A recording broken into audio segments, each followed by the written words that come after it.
अस्सलाम वालेकुम my dear students and viewers. उम्मीद है आप सब लोग खैरियत से होंगे। स्टूडेंट्स, हमने प्रीवियस लेक्चर में हमने प्रॉब्लम नंबर 8 को सॉल्व किया था। आज इंशाल्लाह ताला हम प्रॉब्लम नंबर 9 जो है उसे डिस्कस करेंगे।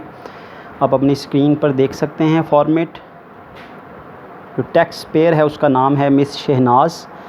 Tax year 2019, tax year ended 30 June 2019, residential status resident, computation of taxable income and tax payable. Mauzam Mughal की बुक में पेज नंबर 422 सब लोग निकाल लें। हम इस क्वेश्चन को सॉल्व करने जा रहे हैं। सबसे पहले हमारे पास बेसिक सैलरी है। बेसिक सैलरी फुली टैक्सेबल है, चाहे वो टैक्स पेयर जो है वो मेल है या फीमेल है। बेसिक सैलरी जो है वो 7,50,000 है, फुली टैक्सेबल है। उसके बाद कॉस्ट ऑफ लिविंग अलाउंस भी फुली टैक्सेबल है। क्वेश्चन की तरतीब से आप जानते हैं, हम चलते हैं ताकि कोई आइटम मिस ना हो जाए। जो आइटम इनकम फ्रॉम सैलरी के अलावा है उसको हम मार्क कर लेते हैं। उसके बाद मेडिकल अलाउंस है और साथ ही हमें नज़र आ रहा है medical facility under the term of employment. तो टैक्स रूल हमने पढ़ा है जी, अगर मेडिकल अलाउंस के साथ कोई भी मेडिकल फैसिलिटी गिवन हो तो फिर मेडिकल अलाउंस फुली टैक्सेबल होता है। वैसे तो आप जानते हैं मेडिकल अलाउंस बेसिक सैलरी का 10% एग्जैम्प्ट होता है, लेकिन अगर मेडिकल अलाउंस के साथ कोई भी मेडिकल फैसिलिटी दी जाए, देखें जैसे कि आपको मेडिकल फैसिलिटी दी गई है और मेडिकल फैसिलिटी जो है वो under the term of employment है। Under the term of employment हो तो वैसे ही फुली एग्जैम्प्ट होती है। क्योंकि ये एग्जैम्प्ट है medical facility, that's why medical allowance fully taxable है। अगर ये मेडिकल फैसिलिटी ना होती तो मेडिकल अलाउंस हम बेसिक सैलरी का 10% एग्जैम्प्ट कर देते। उसके बाद कन्वेंस अलाउंस है। कन्वेंस अलाउंस हमें पर मंथ दिया हुआ है, हमने इसे एनुअल में बदलना है। ओन्ड एंड मेंटेन बाय हर से कोई फ़र्क नहीं पड़ता।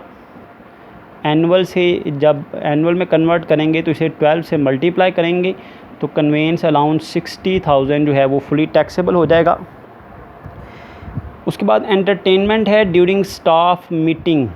स्टाफ मीटिंग हो, ट्रेनिंग सेशन हो, फुली एग्जैम्प्ट है। Entertainment during staff meeting fully exempt है।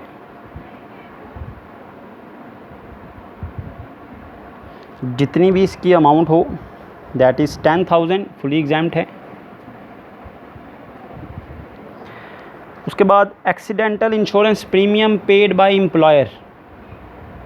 एम्प्लॉय का एक्सीडेंटल इंश्योरेंस प्रीमियम है,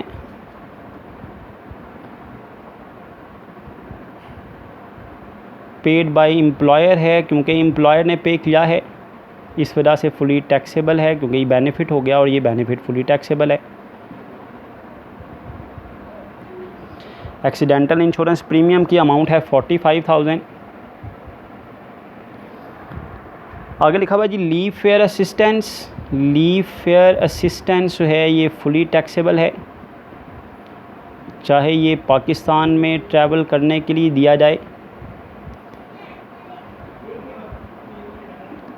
चाहे ये आउट ऑफ कंट्री ट्रैवल करने के लिए दिया जाए। लीव फेयर असिस्टेंस की अमाउंट है 22,000, फुली टैक्सेबल है। उसके बाद है interest free loan.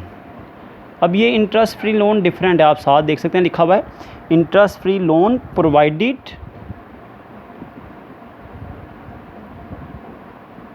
Out of accumulated balance of recognise provident fund. Employee का प्रोविडेंट फंड जो जमा है ना उसमें से वो लोन ले लेता है, मतलब टेम्परेरी बेसिस पर अमाउंट विदड्रॉ करवा लेता है जो कि इंस्टॉलमेंट में रीपेएबल होती है। तो ये जो लोन है ये फुली एग्जैम्प्ट है जो प्रोविडेंट फंड में से लिया जाए, चाहे ये इंटरेस्ट फ्री है। ये वो लोन नहीं है जो एम्प्लॉयर ने दिया है, ये लोन आपके ही प्रोविडेंट फंड में से आप विदड्रॉ करवा लेते हैं, टाइम बीइंग टेम्परेरी बेसिस पर ले लेते हैं। उसके बाद लिखा हुआ है rent from a house let out, ये इनकम फ्रॉम प्रॉपर्टी में आएगा। रिपेयर चार्जेस की कोई ट्रीटमेंट नहीं है, कलेक्शन चार्जेस की कोई ट्रीटमेंट नहीं है। अनएडजस्टेबल एडवांस की ट्रीटमेंट होगी, इसे इनकम फ्रॉम प्रॉपर्टी में डिस्कस करेंगे। Refund to the previous tenant, पुराने किरायादार को आपने रीफ़ंड किया है उसका एडवांस 60,000 3 साल अपने पास रखने के बाद। और जो अनएडजस्टेबल लॉस है from business for previous year, ये हमने लेस करना है बिज़नेस के गेन में से। जो इनकम फ्रॉम प्राइवेट बिज़नेस दिया हुआ है ना, ये फुली टैक्सेबल है, ये इनकम फ्रॉम बिज़नेस में से ये माइनस हो जाएगा। और जो नए टेनेंट से आपने एडवांस लिया हुआ है वो था 80,000। उसके बाद प्राइस ऑन प्राइस बॉन्ड, ये FTR की आइटम है, इस पर 15% टैक्स है। डिविडेंड फ्रॉम लिस्टेड कंपनी, ये भी FTR की आइटम है, इस पर 15% टैक्स है। Donation to the government hospital through cheque के जरिए दिया तो अब इस पर एवरेज रिलीफ मिल जाएगी।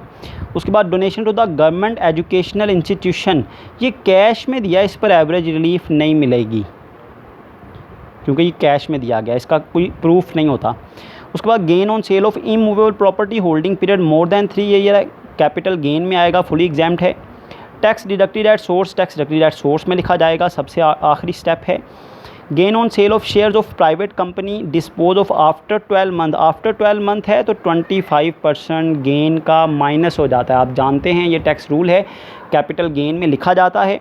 उसके बाद कैपिटल लॉस है, कैपिटल ये जो गेन है ना ऊपर अभी हमने पढ़ा है 44,000 का, इसमें से पहले कैपिटल लॉस माइनस करना है। कैपिटल लॉस माइनस करने के बाद जो रिमेनिंग गेन बचेगा ना, 25% पहले इसमें से गेन में से माइनस कर देना है आपने, जो टैक्स रूल के मुताबिक था। उसके बाद जो कैपिटल लॉस होगा वो इसमें से माइनस हो जाएगा। उसके बाद है income from network design, income from business में आता है, फुली एग्जाम्प्ट है। Lecture and examination fee from professional institute, ये इनकम फ्रॉम अदर सोर्स में आना है, इस पर 2 मैंने निशान लगा लिए हैं। देखिए इंटरेस्ट फ्री लोन के बाद जितनी भी आइटम है इन सब पे मैं मार्क करता जा रहा हूँ क्योंकि इनमें से कोई भी इनकम फ्रॉम सैलरी से रिलेटेड नहीं है। Purchase shares of listed company sold by privatisation commission, इस पर भी एवरेज रिलीफ आप जानते हैं मिलती है। लाइफ इंश्योरेंस प्रीमियम और ये जो शेयर्स हैं इन दोनों में से एक पर रिलीफ मिलनी है। उसके बाद है encashment of defence saving certificate, इसकी कोई ट्रीटमेंट नहीं है। ट्यूशन फ़ी, इस पर ये टोटल इनकम में से माइनस होती है। मार्कअप ऑन हाउसिंग फाइनेंस, ये भी टोटल इनकम में से माइनस होगा। रिक्वायरमेंट में देखें लिखा हुआ है, क्वेश्चन आपने फर्स्ट लाइन से लेकर एंड बट लाइन तक पढ़ना है। देखें क्या लिखा हुआ है, calculate taxable income and tax payable if rent free furnished accommodation is provided in Lahore. देखें एंड पर रिक्वायरमेंट में उसने लिखा हुआ है अकोमोडेशन प्रोवाइडेड, किस तरह की अकोमोडेशन है, रेंट फ्री फर्निश्ड अकोमोडेशन है। अब उसे रिहाइश दी गई है लाहौर में, इसका मतलब है बिग सिटी में। बिग सिटी में रिहाइश मिले तो क्या करते हैं, मिनिमम टाइम स्केल का 45% ले लेते हैं। मिनिमम टाइम स्केल ना हो तो बेसिक सैलरी का 45% लेकर वो हम टैक्सेबल कर देते हैं। इसके साथ और कोई अलाउंस गिवन नहीं है, तो ये आ जाएगा 3,37,500। तो इनकम फ्रॉम सैलरी में ये 3, 4, 5, 6 और 7 आइटम्स आपके पास आ गई। क्लियर है जी। इसका टोटल करेंगे तो ये हमारे पास आ जाएगी, क्योंकि हमने सारा क्वेश्चन पढ़ लिया है, तो ये हमारे पास आ जाएगी टोटल सैलरी इनकम। इसका टोटल करें, टोटल सैलरी इनकम आएगी 13,97,500। टोटल सैलरी इनकम के बाद नेक्स्ट हेडिंग आप जानते हैं हमने देना होती है इनकम फ्रॉम प्रॉपर्टी की।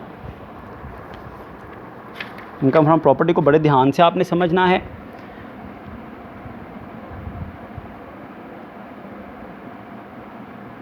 Income from property section 15। अब इनकम फ्रॉम प्रॉपर्टी से रिलेटेड कौन कौन से आइटम है, सबसे पहले तो लिखा हुआ है जी rental income, rental income from property. Annual rent लेते हैं आप। प्रॉपर्टी के बारे में आप ये भी जानते हैं कि प्रॉपर्टी की इनकम हम यहाँ पर कैलकुलेट तो कर लेते हैं, लेकिन यहाँ पर हम उस पर टैक्स कैलकुलेट नहीं करते क्योंकि उसका टैक्स सेपरेट ब्लॉक में जाकर चार्ज होता है। 20,000 पर मंथ रेंट है तो 12 मंथ का कितना हो गया, 2,40,000 रेंट। प्रॉपर्टी इनकम का एक मेजर सोर्स है रेंटल इनकम। उसके बाद आप देखें लिखे हुए हैं एक्सपेंसेस प्रॉपर्टी से related, repair charges, collection charges, इसकी कोई ट्रीटमेंट नहीं है। आगे लिखा हुआ है unadjustable advance from new tenant, और साथ ही क्या लिखा हुआ है, refund to the previous tenant vacated after 3 years. जैसा कि स्टूडेंट्स एंड व्यूअर्स आप जानते हैं, अनएडजस्टेबल एडवांस जो होता है ना, उसका 1/10 टैक्सेबल होता है। अनएडजस्टेबल एडवांस उसका 1/10 जो है ना वो टैक्सेबल होता है। लेकिन यहाँ पर मसला क्या है, आपने जो नए टेनेंट को एडवांस उससे लिया वो 80,000 है, और पुराने टेनेंट को आपने एडवांस उसका वापस कर दिया। वो 3 साल बाद वापस करने का मतलब है वो 3 साल टैक्सेबल होता रहा। मतलब कहने का कि ये जो पुराना टेनेंट था उसने जो आपको 60,000 दिया हुआ था, वो 60,000 जो है वो 1/10 उसका लेकर 3 साल तक टैक्सेबल होता रहा। 3 साल तक टैक्सेबल होता रहा, क्योंकि टोटल हमने 10 ईयर अनएडजस्टेबल एडवांस का 1/10 का मतलब है 10वां हिस्सा। 10वां हिस्से का मतलब ये हुआ 10 ईयर्स ये टैक्सेबल होता है। तो 3 ईयर्स तो हो चुका हुआ है, अब जितना पोर्शन हो चुका हुआ है ना उसे न्यू एडवांस में से माइनस कर देते हैं। 1/10 80,000 ये तो नया एडवांस है।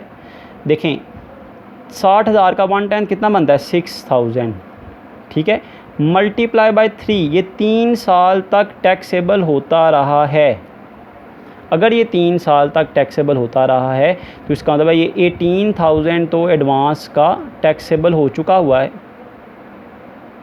18,000 तो टैक्सेबल हो चुका, क्योंकि 10 साल से ज़्यादा एडवांस जो है वो टैक्सेबल नहीं होता।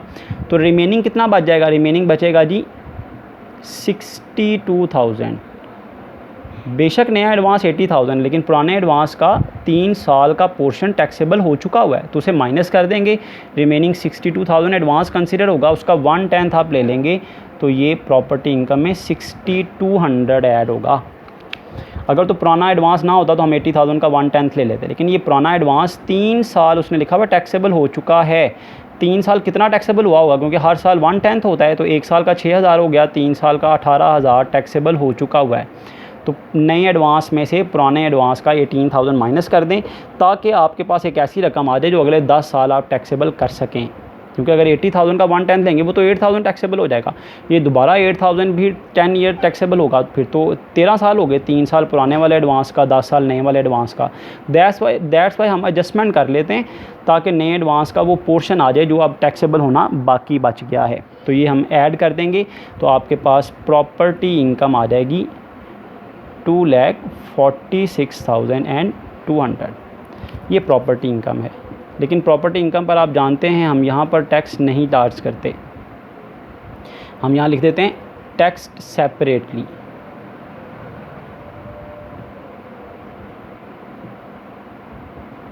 किसके मुताबिक, under separate block of income, separate block of income के मुताबिक। तो ये प्रॉपर्टी इनकम कैलकुलेट हो गई। उसके बाद नेक्स्ट हेडिंग हमने देनी होती है इनकम फ्रॉम बिजनेस की। Income from business section 18। तो आप देख रहे हैं कि हर क्वेश्चन में कोई ना कोई नई चीज़ आ रही है। दैट्स वाई ये 25 न्यूमेरिकल जो हैं, 25 न्यूमेरिकल आप करें तो इंशाल्लाह ताला आपकी सारी प्रॉब्लम क्लियर हो जाती हैं, और इससे रिवीजन भी बार बार होती है आपकी, कई चीज़ों की जो रिवाइज़ होती हैं हर क्वेश्चन में, तो आपकी बड़ी अच्छी ग्रिप जो है वो डेवलप हो जाएगी। तो इनकम फ्रॉम बिज़नेस में लिखा हुआ है जी income from private business taxable है, इनकम फ्रॉम प्राइवेट बिज़नेस। लेकिन साथ ही लिखा हुआ है loss from an other business carry forward, पिछले साल का लॉस है, unadjustable loss of previous year. तो इनकम फ्रॉम बिजनेस में ये इजाज़त है, प्रॉपर्टी का पिछले साल का लॉस होना तो वो एडजस्ट नहीं किया जाता, रूल है कि प्रॉपर्टी का लॉस अगर हुआ तो एडजस्ट नहीं किया जाएगा। लेकिन अगर बिज़नेस का पिछले साल का लॉस हुआ तो ये रूल है, set of and carry forward of losses का जो क्वेश्चन आपको फवाद साहब ने पढ़ाया था उसमें ये बताया गया है कि बिज़नेस का जो लॉस है पिछले साल का वो कैरी फॉरवर्ड होता है, अगले साल के बिज़नेस इनकम में से लेस हो जाता है, less previous year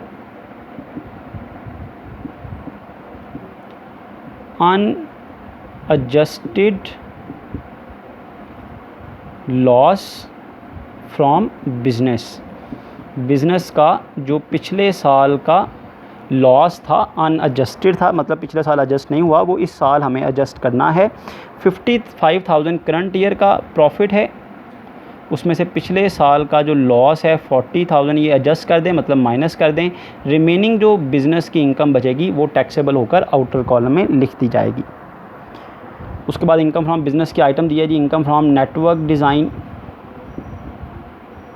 income from network design हो, सॉफ्टवेयर एक्सपोर्ट ऑफ सॉफ्टवेयर हो, ये फुली एग्जैम्प्ट है।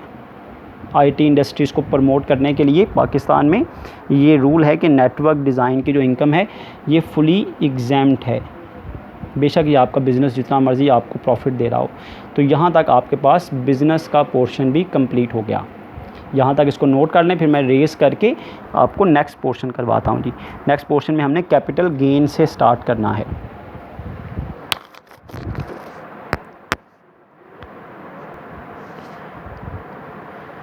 अब हम कैपिटल गेन पर आ जाते हैं।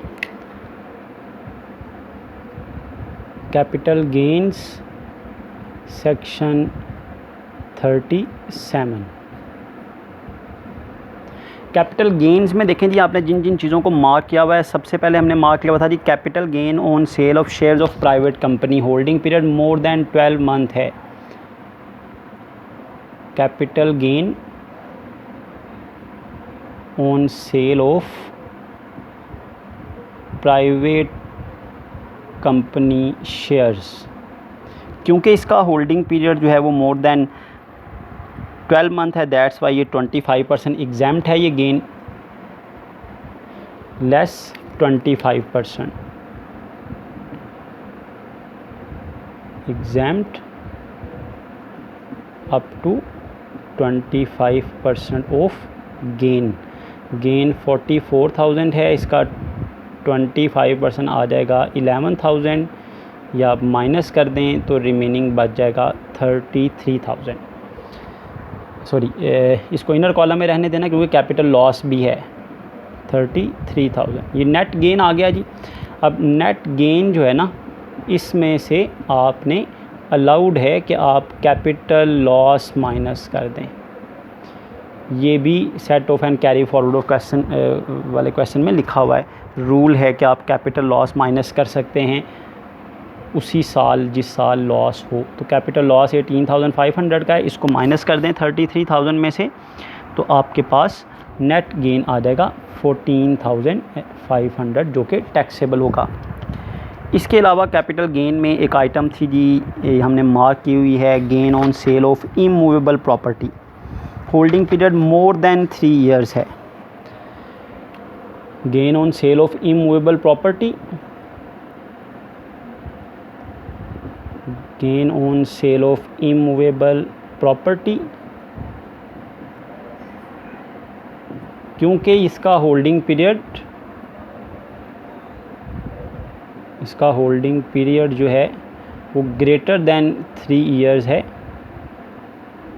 दैट्स वाई ये जितना भी गेन है, ये 1,20,000 का गेन है, फुली एग्जैम्प्ट होगा। तो यहाँ पर कैपिटल गेन की जो आइटम्स थी उनकी भी ट्रीटमेंट हमने कर ली। आगे चलते हैं जी इनकम फ्रॉम अदर सोर्स पर। इनकम फ्रॉम अदर सोर्स से सेक्शन 39 बड़ी इंपॉर्टेंट आइटम आ रही है जी, इनकम फ्रॉम अदर सोर्स की। ये भी फर्स्ट टाइम इस क्वेश्चन में है।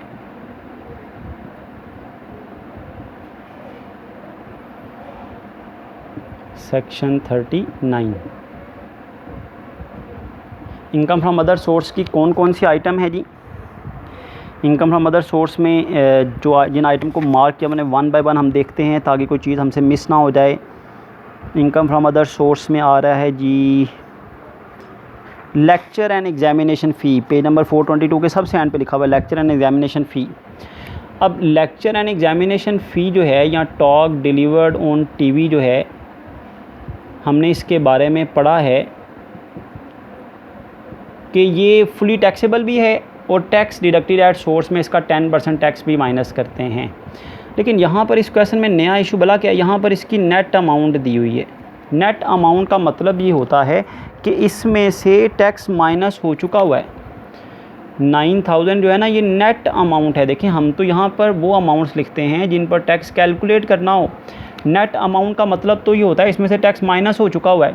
तो अभी 9000 में से अगर टैक्स माइनस हो चुका हुआ है, अगर हम इसको यहाँ पर लिख देंगे तो इस पर दोबारा टैक्स कैलकुलेट हो जाएगा। टैक्स तो ओरिजिनल अमाउंट पर कैलकुलेट होता है, ग्रॉस अमाउंट पर कैलकुलेट होता है, जिसमें से अभी टैक्स माइनस नहीं हुआ होता। तो हम क्या करते हैं, इसकी ग्रॉसिंग अप। ग्रॉसिंग अप का मतलब है हम इसे ग्रॉस अमाउंट में बदलते हैं। ग्रॉस अमाउंट का मतलब ये है जितनी अमाउंट टैक्स देने से पहले थी। ये 9000 टैक्स देने के बाद है। कैसे पता चला? क्योंकि नेट लिखा हुआ है। ग्रॉस अमाउंट का मतलब है टैक्स से पहले वाली से जितनी भी हो, टैक्स देने के बाद वो 9000 बची है। अब कितनी है, इसके लिए आपको ये पता होना चाहिए कि लेक्चर एंड एग्जामिनेशन फ़ी पर कितना टैक्स है। तो आपको याद होना चाहिए, हमने प्रीवियस क्वेश्चन में भी डिस्कस किया था, 10% टैक्स होता है।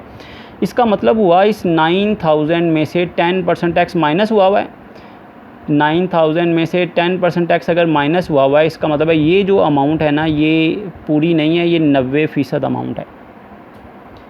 90% इसलिए लिखा है क्योंकि 100 में से 10% टैक्स माइनस हुआ है। हमें चाहिए फुल अमाउंट, 100% अमाउंट, तो इसको 100 से मल्टीप्लाई कर देते हैं। इसको कहते हैं ग्रॉसिंग अप। अगर इस पर 20% टैक्स माइनस हुआ होता ना, तो हम लिखते 80 पर डिवाइड करते, क्योंकि ये रकम 80% होनी थी। अब हमें ये याद होना चाहिए कि लेक्चर एंड एग्जामिनेशन फ़ी का टैक्स कितना है, 10%। तो हमने डिनोमिनेटर में टोटल अमाउंट में से 10 माइनस कर दिया, तो 90 आ गया। इसको 100 से मल्टीप्लाई करें, आपके पास ग्रॉस अमाउंट आ जाएगी 10000। ये ग्रॉस थी, इसमें से टैक्स माइनस हुआ था तो 9000 रह गई थी। हमने यहाँ पर ग्रॉस अमाउंट लिखनी होती है। तो ये ग्रॉसिंग अप फर्स्ट टाइम आपने इस न्यूमेरिकल में डिस्कस की है। इसका दूसरा इफेक्ट भी याद रखिएगा, ये टैक्स डिडक्टेड एट सोर्स में लिखा जाएगा। आगे चलते हैं जी। और कोई इनकम फ्रॉम अदर सोर्स आपके पास अगर हो तो shares purchase, life insurance, encashment. Encashment की कोई ट्रीटमेंट नहीं है। एनकैशमेंट जो है ना, एनकैशमेंट इनकम नहीं है। एनकैशमेंट जो है ना, ये इनकम नहीं होती। एनकैशमेंट का मतलब बेच कर पैसे आ गए हैं। टैक्स किस पे चार्ज होता है? यह है डिफेंस सेविंग सर्टिफिकेट। ये कैपिटल रिसीट है, मतलब आपके एसेट्स बिक जाएं, आपकी इन्वेस्टमेंट बिक जाए, उस पर टैक्स नहीं होता। गेन पर टैक्स होता है, जितना मुनाफा हुआ। तो मुनाफा तो हमें दिया ही नहीं गया, सिर्फ इतना बताया गया जी इसको 60,000 में हमने बेच दिया है। तो अगर बेच दिया है फिर तो कोई गेन ना हुआ, फिर तो कोई टैक्स नहीं होगा। तो ये यहाँ पर पॉइंट क्लियर हो गया। यहाँ तक अब हम टोटल कर लेंगे तो हमारे पास टोटल इनकम आ जाएगी।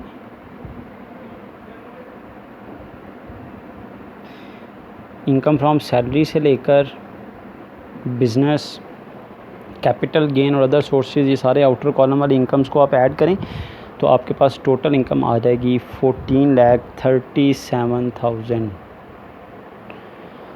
टोटल इनकम आ गई जी। टोटल इनकम में से 5 चीज़ें माइनस होती हैं, जैसा कि आप जानते हैं।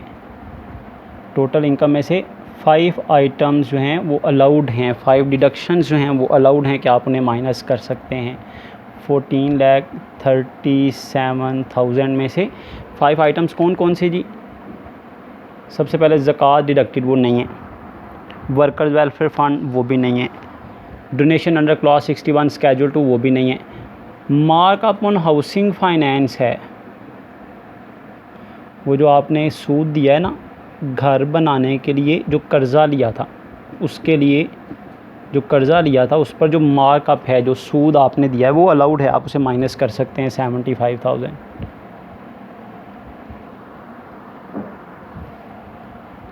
उसके बाद चिल्ड्रन एजुकेशन फ़ी। चिल्ड्रन एजुकेशन फ़ी जो एम्प्लॉई ख़ुद पे करता है, अलाउड होती है कब की सूरत में भला? जब आपकी इनकम 15 लाख तक हो। तो आपकी इनकम 14,37,000 है, एलिजिबल है। तो चिल्ड्रन एजुकेशन फ़ी के लिए रूल ये है जी, आपने 3 अमाउंट्स कैलकुलेट करनी है। सबसे पहले आपने क्या करना है, 5% लेना है जितनी चिल्ड्रन एजुकेशन फ़ी आपने पे की है। तो उसकी अमाउंट क्वेश्चन में देखें, गिवन है आपको कि आपने 1,20,000 चिल्ड्रन एजुकेशन फ़ी पे की है। उसका 5% लेंगे तो आएगा 6,000। फिर दूसरी अमाउंट कौन सी निकालनी है, 25% लेना है इस एक्चुअल टैक्सेबल इनकम का, टोटल इनकम का, सॉरी 14,37,000 का 25% आपने ले लेना है। तो वो आएगा 3,59,250। ये भी ले लिया आपने। फिर नंबर ऑफ़ चिल्ड्रन को मल्टीप्लाई कर देते हैं 60,000 के साथ। 3 चिल्ड्रन हैं तो 3 से मल्टीप्लाई करते हैं 60,000 के साथ, तो ये 1,80,000 आ जाएगा। अब टैक्स रूल ये है कि आपने जो तीनों अमाउंट फाइंड आउट किए ना, 5% चिल्ड्रन एजुकेशन फ़ी का लेकर, 25% टोटल इनकम का लेकर और नंबर ऑफ़ चिल्ड्रन को 60,000 से मल्टीप्लाई करके, इन तीनों में से जो अमाउंट सबसे कम होगी, 6,000 इन तीनों में से कम है, वो अलाउड है फॉर डिडक्शन। टोटल इनकम में से फिर आप ये 2 चीज़ें माइनस कर दें तो आपके पास आ जाएगी एक्चुअल टैक्सेबल इनकम।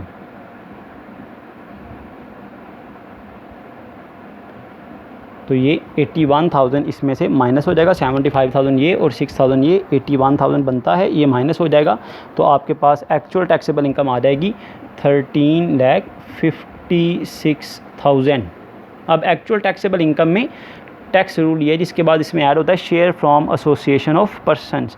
लेकिन आप देख सकते हैं इस क्वेश्चन में share from association of persons नहीं है, तो यहाँ पर ही आप डबल लाइन लगा दें, यही आपकी एक्चुअल इनकम है, इस पर आप टैक्स कैलकुलेट कर लें।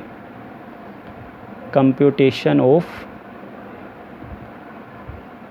Actual tax payable. अब एक्चुअल टैक्स पेएबल जो है वो कैलकुलेट करने के लिए आपको देखना पड़ेगा जो स्लैब रेट का टेबल है। स्लैब रेट का टेबल बुक में भी गिवन है, फॉर्मेट में भी गिवन है। बुक के पेज नंबर इस चैप्टर के शुरू में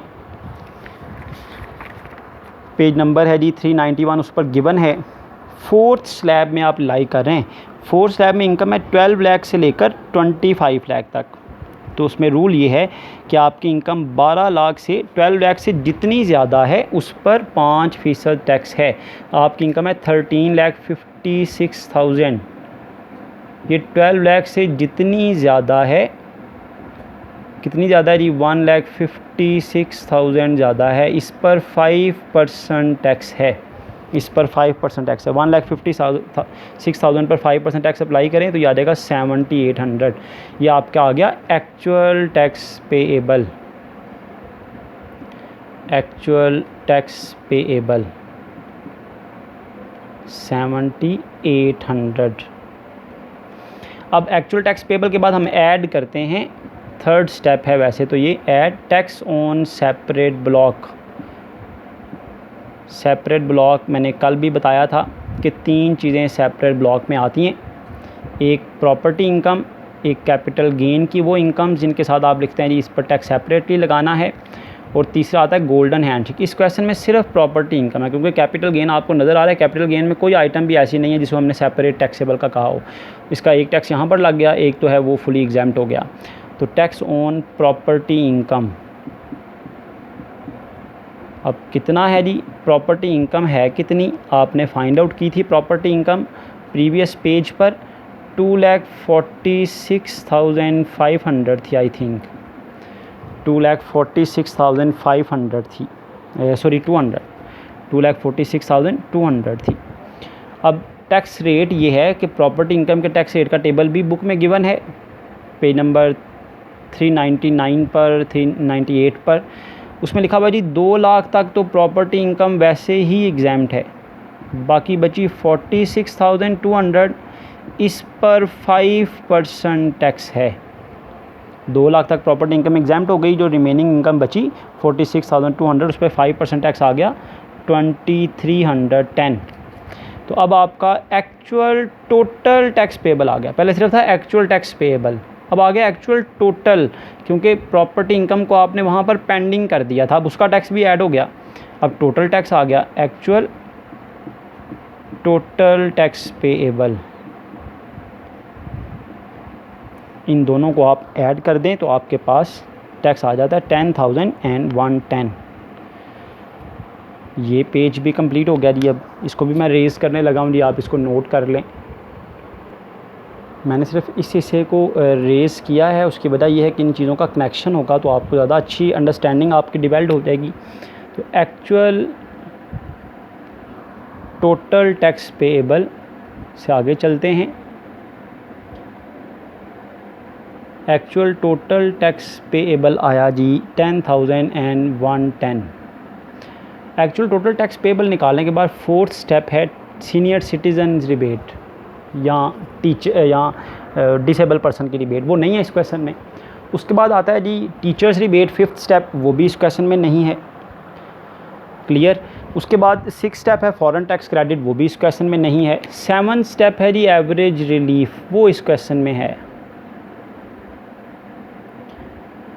एवरेज रिलीफ, एवरेज रिलीफ के लिए सबसे पहले आपको ये फाइंड आउट करना है अमाउंट अलाउड फॉर रिबेट कौन सी है, किस किस पर रिबेट देनी है, रिलीफ देनी है।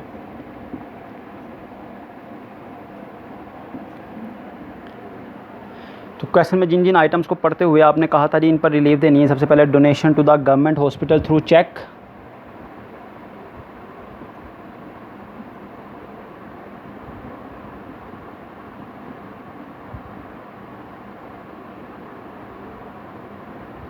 चेक के थ्रू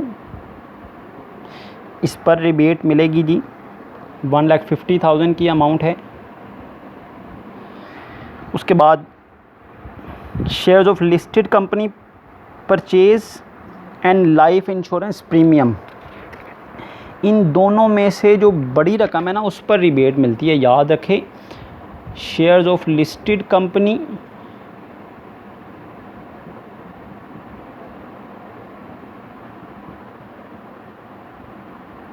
वो हैं 40,000 और लाइफ इंश्योरेंस प्रीमियम पेड और लाइफ इंश्योरेंस प्रीमियम, तीन चीज़ें देखें जी, उनमें से एक पर रिलीफ मिलती है। दो तो यहाँ पर आ गई हैं, एक पहले भी हमने डिस्कस कर ली है। Shares of listed company purchase 40,000 है, लाइफ इंश्योरेंस प्रीमियम है 20,000। तीसरी चीज़ इस क्वेश्चन में नहीं है, वो है स्कूक्स बॉन्ड परचेज। इन तीनों में से एक पर रिलीफ मिलती है। ये 40,000 और 20,000 दो है ना यहाँ पर, इन दोनों में से एक पर रिलीफ मिलनी है। किस पर? जो इन दोनों में से बड़ी रकम होगी। तो इनमें से बड़ी रकम कौन सी है? 40,000। 40,000 पर एवरेज रिलीफ मिल जाएगी जी। वो जो गवर्नमेंट एजुकेशनल इंस्टीट्यूशन को आपने डोनेशन दी थी बाय कैश, उस पर तो कोई रिलीफ नहीं क्योंकि कैश में दी थी। फिर शेयर्स ऑफ लिस्टेड कंपनी और लाइफ इंश्योरेंस, इन दोनों में से एक पर मिलनी है जो हायर होगी। और donation to the government hospital through cheque, उस पर आपको फुल रिबेट मिल जाएगी। तो इसका मतलब है 1,90,000 वो अमाउंट है जिस पर आपको एवरेज रिलीफ मिलेगी। अब एवरेज रिलीफ कैसे कैलकुलेट होगी इसके बारे में भी मैं काफ़ी दफ़ा बता चुका हूँ, दोबारा सुन लें। अगर तो रेट पर्पज़ वाला टैक्स और रेट पर्पज़ वाली इनकम होगी, रेट पर्पज़ वाला टैक्स और रेट पर्पज़ वाली इनकम कैसे पता चलेगा? जब आप एक्चुअल इनकम निकालेंगे ना, उसमें फिर क्या ऐड करना पड़ेगा? शेयर फ्रॉम एओपी, तो आ जाएगी रेट पर्पज़ वाली इनकम। इस क्वेश्चन में शेयर फ्रॉम एओपी नहीं है। जब शेयर फ्रॉम एओपी नहीं है तो रेट पर्पज़ वाली इनकम भी नहीं है, फिर रेट पर्पज़ वाला टैक्स भी नहीं होगा। फिर मैंने क्या बताया था, अगर रेट पर्पज़ वाली इनकम और रेट पर्पज़ वाला टैक्स ना हुआ तो आपने जो इस स्टेप से पिछले स्टेप का टैक्स है, ये है जी 10,100, इसको डिवाइड कर देना है टोटल इनकम के साथ। अब आपकी टोटल इनकम कौन सी है जिस टोटल इनकम का ये टैक्स है? ये 10,110 कहाँ से आया भला? इन दोनों टैक्सेस को ऐड करके। ये 7,800 किसका टैक्स है? 13,56,000 का। 13,56,000 ये आपकी एक इनकम है जिसका टैक्स कितना था? 7,800। ये 2,310 23 ये किसका टैक्स है? प्रॉपर्टी इनकम का। प्रॉपर्टी इनकम कितनी है? 2,46,200। ये आ गया 2,310। इन दोनों टैक्सेस को आपने मिलाया तो फिर टैक्स कितना आया? 10,110। तो क्या करें, टोटल टैक्स लिखा है पिछले स्टेप का, टोटल इनकम भी लिख दें 2,46,200। ये टैक्स है, ये टोटल इनकम है। इस इनकम का टैक्स भी इसमें शामिल है, इस इनकम का टैक्स भी इसमें शामिल है। तो क्या करें, जिस पर रिबेट देनी है उससे मल्टीप्लाई कर दें। 1,90,000 पर हमने रिबेट देनी है, उससे मल्टीप्लाई कर दें आप। इनको डिवाइड करके 110 को डिवाइड करें, यह आएगा 16,000। इनको ऐड करने के बाद 16,02,200, इसको मल्टीप्लाई कर दें 1,90,000 से एवरेज रिलीफ आ जाएगी आपके पास, एवरेज रिलीफ आएगी 1199। ये टैक्स में एवरेज रिलीफ आपने दे देनी है। 1199 माइनस करने के बाद आपके पास आ जाएगा net tax payable. Net tax payable कितना आ जाएगा जी? 8911। नेट टैक्स पेएबल के बाद टैक्स का लास्ट स्टेप है, that is tax deducted at source.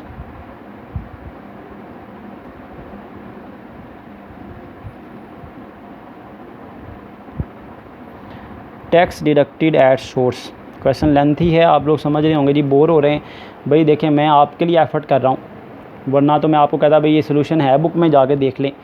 लेकिन बुक में सोल्यूशन आप अगर देखेंगे तो इस तरह से अंडरस्टैंडिंग डेवलप नहीं होगी आई थिंक। तो दैट्स वाई ये एफ़र्ट आपके लिए की जा रही है, आपको इसे सीरियसली लेना है। जिस दिन आप एफ़र्ट करना छोड़ देंगे उस दिन मैं भी एफ़र्ट करना छोड़ दूँगा। तो आप लोग इसे वॉच किया करें, इसके बारे में क्वेश्चनिंग किया करें, पता चलता है जी आप इंटरेस्ट ले रहे हैं। टैक्स डिडक्टेड फ्रॉम सैलरी, यही वो एफ़र्ट्स हैं जिनके बारे में फिर आपको इंशाअल्लाह ताला इसका फल मिलता है, नंबर्स की शक्ल में, ग्रेस, इज़्ज़त की शक्ल में। और सेकंड जो मैंने आपको दो चीज़ों को मार्क करवाया था, लेक्चर एंड एग्जामिनरशिप फ़ीस। ज़रूरी नहीं कि आपने जॉब ही करनी है तो उसके लिए स्टडीज़ आपने करनी है, आपको इस शोहरत के लिए, इज़्ज़त के लिए, बताने के लिए भाई मैंने ये डिग्री ली हुई है, अच्छे मार्क्स लेकर फैमिली में रिकॉग्निशन मिलती है, इन सब चीज़ों के लिए एजुकेशन की ज़रूरत है। माशरे में एक मुकाम, उसके लिए आपको एजुकेशन की ज़रूरत है। नीड ऑफ़ द टाइम है जी कि आप स्टडीज़ करें, आपके पास डिग्रीज़ हों, आप किसी को बताएं भाई कि आपने बैचलर किया हुआ है, मास्टर्स किया हुआ है। तो ये दोनों टैक्सेस जो हैं ये हम माइनस कर देंगे, तो आपके पास आ जाएगा net tax payable with return.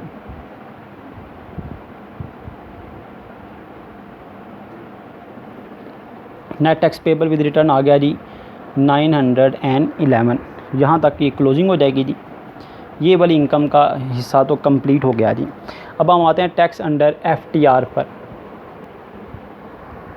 तो फाइनल टैक्स रिजीम एफटीआर में देखें जी कौन कौन सी इनकम है। दो इनकम मैंने क्वेश्चन पढ़ते हुए मार्क की थी, जिनके बारे में मैंने कहा था जी एफटीआर की इनकम है।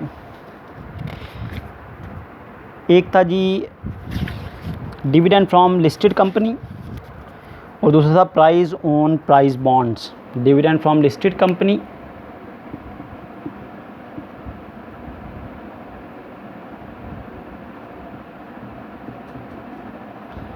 और एक प्राइज़ ऑन प्राइज़ बॉन्ड। अब आपको ये भी याद रखना है, चाहे एमसीक्यूज़ पॉइंट ऑफ व्यू से आप प्रिपरेशन करें, चाहे ये थ्योरेटिकल पॉइंट ऑफ व्यू से प्रिपरेशन करें, आपको इनके टैक्स रेट याद रखने हैं, टैक्स कैलकुलेट करने का तरीका आना चाहिए। 52,000 डिविडेंड फ्रॉम लिस्टेड कंपनी है और प्राइज़ ऑन प्राइज़ बॉन्ड जो है वो 48,000 है। दोनों का टैक्स रेट याद रखना है, 15% है, इसका भी और इसका भी 15%। तो आपने बताना जी एफटीआर का ये टैक्स है जो हम एट सोर्स जो पे कर देते हैं 7800 और 7200। तो टोटल आपके पास आ जाएगा जी 15,000। तो ये एफटीआर का टैक्स हो गया जी। उम्मीद है इस लेक्चर को आपने नोट किया होगा, इसको अच्छी तरह अंडरस्टैंड किया होगा। यहाँ पर हम अपना लेक्चर जो है वो वाइंड अप करते हैं। अल्लाह ताला हम सबको अपने हिफ्ज़ व अमान में रखें। जाते जाते एक छोटी सी हदीस मैं आपके साथ शेयर करना चाहूँगा। एक बार हज़रत मोहम्मद सल्लल्लाहु अलैहि वसल्लम अपने सहाबा के साथ बैठे थे कि आपने देखा कि दो शख्स जो हैं वो आपस में झगड़ रहे थे, एक दूसरे के साथ बड़ी ऊंची आवाज़ में बहस व तकरार कर रहे थे। इतने गुस्से में थे कि उनके रंग जो हैं वो लाल हो चुके थे और उनकी गर्दन पे जो रगें हैं वो गुस्से की वजह से फूल चुकी थी। आप सल्लल्लाहु अलैहि वसल्लम ने इरशाद फरमाया अपने सहाबा से कि अगर ये एक कलमा मैं आपको बताता हूँ, अगर ये वो पढ़ लें ये दोनों लड़ने वाले शख्स, तो इनका गुस्सा जो है वो ठंडा हो जाएगा। तो सहाबा ने पूछा वो कौन सा कलमा है? आपने फरमाया औज़ु बिल्लाहि मिनश शैतानिर रजीम। अगर ये दोनों शख्स जो लड़ाई कर रहे हैं, झगड़ रहे हैं, अगर ये कलमा पढ़ लें औज़ु बिल्लाहि मिनश शैतानिर रजीम, तो शैतान भाग जाएगा और ये झगड़ा इनका ख़त्म हो जाएगा, इनके अंदर से जो गुस्सा गुबार है वो ख़त्म हो जाएगा। तो एक सहाबी उठे और वो गए उन दोनों के पास और आपने उनको कहा कि औज़ु बिल्लाह पढ़ो। उन्होंने औज़ु बिल्लाहि मिनश शैतानिर रजीम पढ़ा तो उनका गुस्सा उस टाइम ठंडा हो गया और ये झगड़ा आपस में ख़त्म हो गया। तो हमें भी एक तो गुस्से को अवॉइड करना चाहिए, गुस्सा नहीं करना चाहिए, और अगर गुस्सा आ जाए तो औज़ु बिल्लाहि मिनश शैतानिर रजीम पढ़ना चाहिए, ताकि शैतान जो हम पर हावी हो जाता है, हमें गुस्से में जो है वो इन्वॉल्व कर देता है, ताकि हमसे कोई गैर शरई जो है वो हरकत हो जाए जिससे अल्लाह ताला नाराज़ हो जाए, हम गुनाह के मुर्तकिब हो जाएं। तो हमें भी चाहिए कि हम इन असूलों पर अमल पैरा हों। अल्लाह ताला हम सब का हामी व नासिर हो। यहाँ पर अपना लेक्चर मैं वाइंड अप करता हूँ। जज़ाकुमुल्लाह खैरा।